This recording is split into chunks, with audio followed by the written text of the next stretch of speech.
எல்லா குழந்தைங்களுக்கும் என்னோட வணக்கம். நான் உங்க தீபிகா அருண்.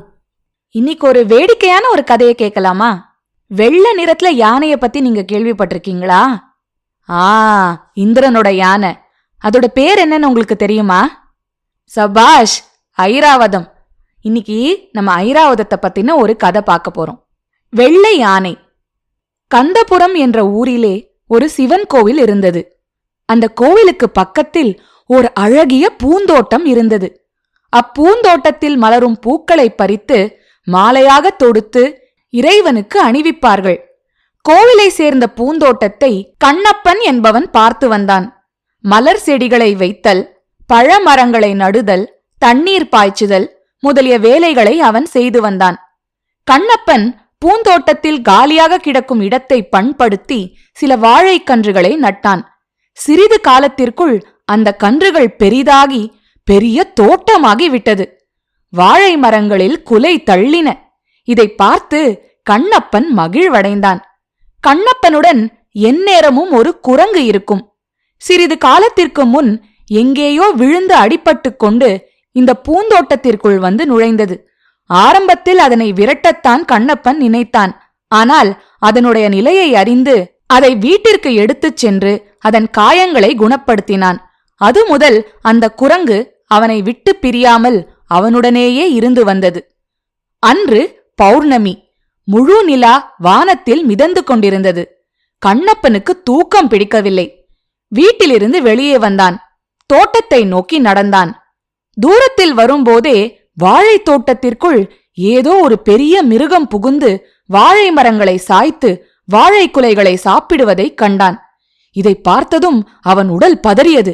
ஐயோ, பல நாட்களா பாடுபட்டு வளர்த்த இந்த தோட்டத்தை இந்த கொடிய மிருகம் ஒரே நொடியில அழிச்சு பாழ் பண்ணிடும் போல இருக்குதே என்று நினைத்தவனாக தடியுடன் தோட்டத்திற்குள் புகுந்தான். அருகில் சென்று பார்த்ததும் அவனுக்கு தூக்கி வாரி போட்டது. வாழை மரங்களுக்கு இடையே ஒரு பெரிய வெள்ளை யானை நின்று கொண்டிருந்ததை கண்டான். அதை பார்த்ததும் கண்ணப்பன், அடே, இது தேவலோகத்தை சேர்ந்த யானை போல இருக்கே, இதத்தான் ஐராவதம்னு சொல்லுவாங்க போல இருக்கே என்று நினைத்து தடியை தூர எறிந்துவிட்டு ஒரு பழுத்த வாழைக்குலையை பறித்து கொண்டான். அதன் எதிரே சென்று மண்டியிட்டு, தேவலோகத்து ஐராவதமே, உன்னை பார்த்தாலே நாங்க செஞ்ச பாவங்கள்லாம் போயிடும்னு சொல்றாங்க. உன்னை பாக்கறதுக்கு நான் பெரிய புண்ணியம் செஞ்சிருக்கணும். அன்போட என்னுடைய இந்த காணிக்கைய நீங்க ஏத்துக்கொள்ளணும் என்று கூறி வாழைக்குலையை அதன் முன் வைத்தான் கண்ணப்பன். ஐராவதம் கண்ணப்பன் கொடுத்த வாழைக்குலையை மகிழ்ச்சியுடன் சாப்பிட்டது. பின்னர், தோட்டக்காரா, உன் அன்புக்கு மெச்சின. என்னால உனக்கு ஏதாவது காரியம் நடக்கணும்னா சொல்லு, செஞ்சு வைக்கிறேன் என்றது. ஐராவதமே, இந்த பூத உடலுடன் அப்படியே என்ன தெய்வலோகத்துக்கு அழைச்சிட்டு போகணும். இதத்தான் நான் விரும்புறேன் என்றான் கண்ணப்பன். அடுத்த பௌர்ணமி அன்னைக்கு நான் வரேன். நான் இங்கிருந்து புறப்படும் போது நீ என் வாளை கெட்டியா பிடிச்சுக்கோ. உன்னை தேவலோகத்துல கொண்டு போய் விட்டுடுறேன் என்றது ஐராவதம். ஒரு சின்ன வேண்டுகோள், என்னுடைய மனைவியையும் என்னோட அருமை குரங்கையும் விட்டுட்டு பிரிஞ்சு என்னால இருக்கவே முடியாது. அவங்களையும் என்னோட கூட்டிட்டு வரேனே என்றான் கண்ணப்பன். அவங்கள எப்படி உன்னோட அழைச்சிட்டு வருவ என்றது ஐராவதம். நான் உங்க உடம்ப புடிச்சுக்கிறேன். குரங்கு என் தோள் மேல இருக்கும். என் மனைவி என் காலை பிடிச்சுக்குவா என்றான் கண்ணப்பன். சரி, ஆகட்டும் என்று சொல்லிவிட்டு ஐராவதம் மேலே பறந்து சென்று விட்டது. மகிழ்ச்சியுடன் வீட்டுக்கு வந்த கண்ணப்பன் தூங்கிக் கொண்டிருந்த தன் மனைவியை எழுப்பினான். தோட்டத்தில் ஐராவதத்தை பார்த்தது முதல் கடைசி வரை கூறினான். இதை கேட்ட அவன் மனைவி, என்ன தூக்க கலக்கத்துல வளர்றீங்களா, இல்ல கனவு கனவு கண்டீங்களா என்று அவனை கடிந்து கொண்டாள். நான் வளரல, உண்மையாத்தான் சொல்றேன். நம்ம ஊர் சாமி மேல ஆணையா சொல்றேன். நான் சொல்றது அத்தனையும் உண்மை. நீ வேணும்னா தோட்டத்துக்கு வந்து பாரேன் என்றான். இவ்வளவு தூரம் கண்ணப்பன் சொன்ன பிறகு ஒருவேளை உண்மையாயிருக்குமோ என்று அவன் மனைவி அங்கம்மாள் நினைத்தாள். ஏங்க, அடுத்த பௌர்ணமிக்கு கண்டிப்பா வெள்ளையான கோவில் தோட்டத்துக்கு வந்துருமா என்று கேட்டாள். கண்டிப்பா வரும். தேவலோகத்து யானை அது. ஒருபோதும் பொய் சொல்லாது, வாக்க தவறாது என்றான் கண்ணப்பன். தேவலோகத்துல இங்க பாடுபடுற மாதிரி துன்பப்பட வேண்டியதில்லைல, எப்போதும் மகிழ்ச்சியா இருக்கலாம்னு கதா காலட்சேபத்துல கேட்டிருக்கேன்.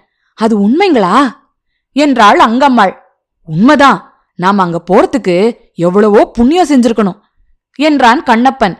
ஏங்க, அப்படிப்பட்ட இடத்துக்கு நாம மட்டும் போய் என்னங்க பயன்? என்னுடைய அம்மாவையும் தங்கையையும் கூட கூட்டிட்டு போவோமே என்றாள் அங்கம்மாள். இதை கேட்ட கண்ணப்பன் கோபமடைந்து, "இத பாரு, பைத்தியக்காரத்தனமா எதுவும் வளராத. நமக்கு கிடைச்சிருக்கிறது பெரிய வாய்ப்பு. நீ அவங்களையும் உன் கூட கூட்டிட்டு வரேன்னா கடைசியில நம்மளாலையும் அங்க போக முடியாதபடி ஆயிடும். அதனால நம்ம தேவலோகத்துக்கு போற செய்திய பத்தி யார்கிட்டயும் மூச்சு விடாத" என்றான் கண்ணப்பன். அங்கம்மாள் இதற்கு சரி என்று கூறிவிட்டாளே தவிர இந்த ரகசிய செய்தியை யாரிடமாவது சொல்லாவிட்டால் அவளுக்கு மண்டை வெடித்துவிடும் போல் இருந்தது. அடுத்த நாள் அங்கம்மாள் அவளது தாய் வீட்டிற்கு சென்றாள். "என்ன திடீர்னு வந்துட்ட? வீட்டுல எல்லாரும் நலந்தானே?" என்று கேட்டாள் அங்கம்மாளின் தாய். "ஒண்ணுமில்ல, உங்களை எல்லாம் பார்த்துட்டு போகலான்னு வந்தேன்."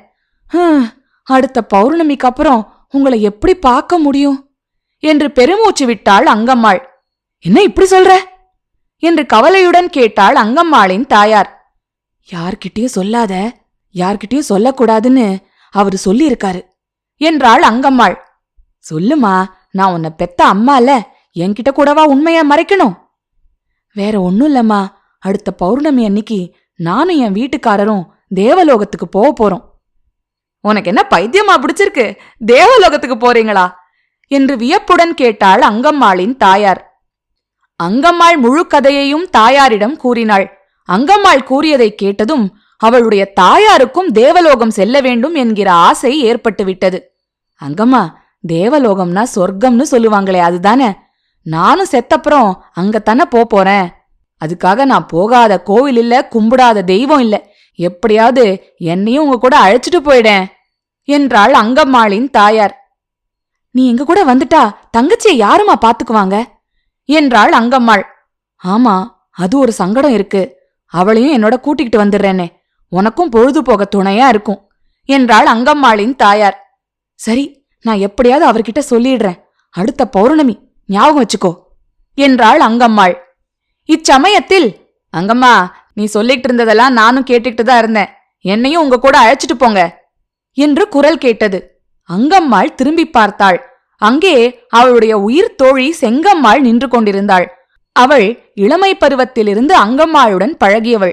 ஒருவரை விட்டு ஒருவர் பிரிய மாட்டார்கள். அவள் தானும் வருகிறேன் என்று கூறியதும் இவளால் மறுக்க முடியவில்லை.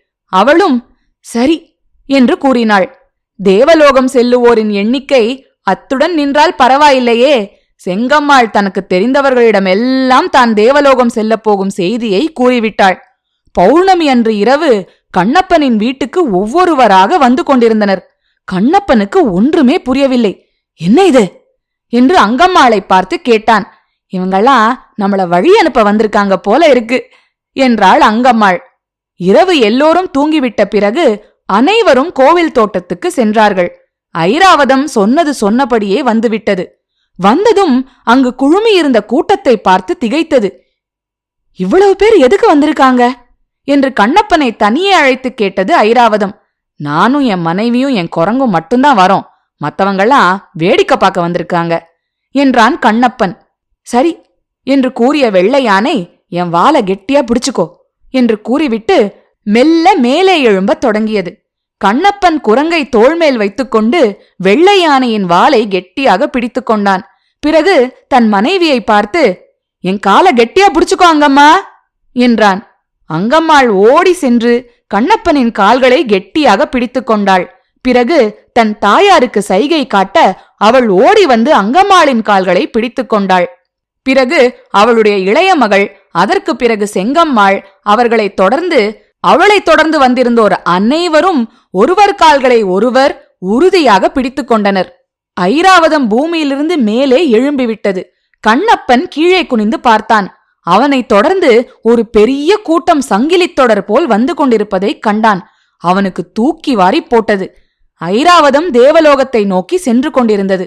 கொஞ்ச தூரம் சென்றதும், "ஏங்க, இன்னும் ரொம்ப தூரம் போகணுமா?" என்று அங்கம்மாள் கண்ணப்பனிடம் கேட்டாள். "எனக்கு என்ன தெரியும்? நான் என்ன முன்ன பின்ன இங்க போயிருக்கேனா என்ன?" என்று எரிச்சலுடன் கூறினான் கண்ணப்பன். "ஏங்க, தேவலோகத்துல நம்ம ஊர்ல இருக்கிற மாதிரி புடவை கடையெல்லாம் இருக்குமா?" என்று கேட்டாள் அங்கம்மாள். "இது இப்ப ரொம்ப முக்கியமா? எதுக்காக இப்ப இப்படி கேக்குற?" என்று மனைவியை கடிந்து கொண்டான். "அதுக்கு இல்லங்க, மாத்து புடவை கூட எடுத்துக்காம இப்படியே கிளம்பிட்டோம்ல, அதுக்குதான் கேட்டேன்" என்றாள் அங்கம்மாள். அங்கம்மா, தேவலோகத்துல கோழி முட்டை கிடைக்குமான்னு உங்க வீட்டுக்காரரை கேளு என்றாள் அங்கம்மாளின் தாயார். கோழி முட்டை எதுக்குமா? உன் தங்கச்சி ரொம்பவும் மெலிஞ்சு போயிட்டா. தினமும் ஒரு கோழி முட்டைய வேக வச்சு அவளுக்கு கொடுத்தா அவ தேறிடுவாள்ல, அதுக்குத்தான் கேட்டேன் என்றாள் அங்கம்மாளின் தாய். அங்க கோழி இருக்கானே எனக்கு தெரியாது. அப்படியே கோழி இருந்தாலும் நம்ம ஊர் கோழி மாதிரி சாதாரண முட்டையாயிடும், தங்க முட்டையிடும்மா என்றாள் அங்கம்மாள். மனைவியும் மாமியாரும் தொணவென்று பேசுவது கண்ணப்பனுக்கு பிடிக்கவில்லை.